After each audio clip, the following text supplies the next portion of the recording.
Core to the Troma B-movie brand, 1984's The Toxic Avenger was a sludgy, sloppy, extreme exploitation flick that became a cult favorite, launching sequels, spin-offs, and more, and launching a long-running franchise.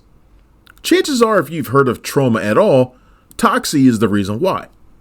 But that film, a slapped-together DIY effort from director Lloyd Kaufman, at least had the energy of outsiders looking to make a statement with as few resources as possible.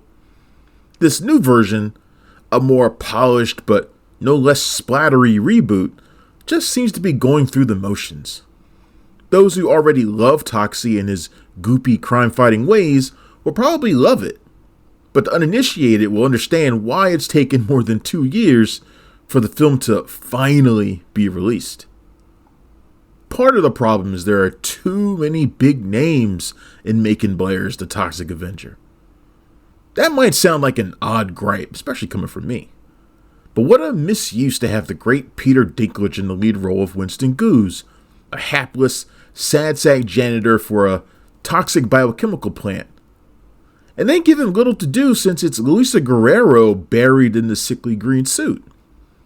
Gooze's neurodivergent stepson Wade is played by talented actor Jacob Tremblay, and he gets a funny dance number over the closing credits, but not much else. When Winston, a widower, is diagnosed with a terminal disease, he begs his corrupt boss Bob Garbinger, played by Kevin Bacon, for a loan to pay for treatment. Instead, Winston finds himself attacked by costumed goons straight out of The Warriors and dumped into a vat of toxic goop. While he's cured of the disease, he's also transformed into a slimy, pint-sized vigilante striking back against a dishonest system rigged against the little guy. Blair's update manages to capture our collective outrage at the horrific healthcare system that makes treatment a nightmare, and the shady CEOs who get wealthy by keeping us sick.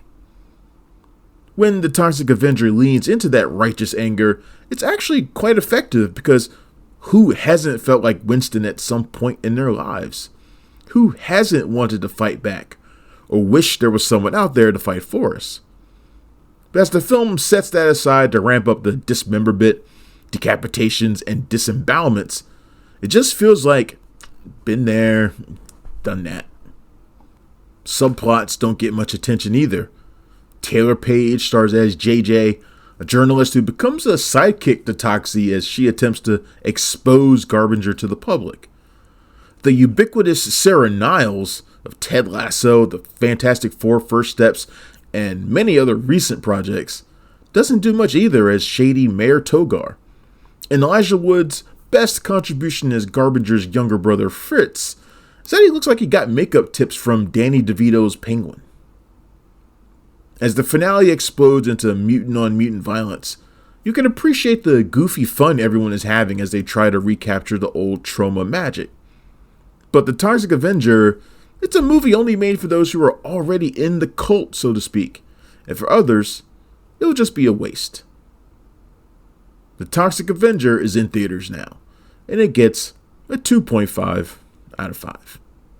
Thanks for checking out the show. If you like what we're laying down, please subscribe to our channel and click the bell to receive notifications for all of our latest stuff.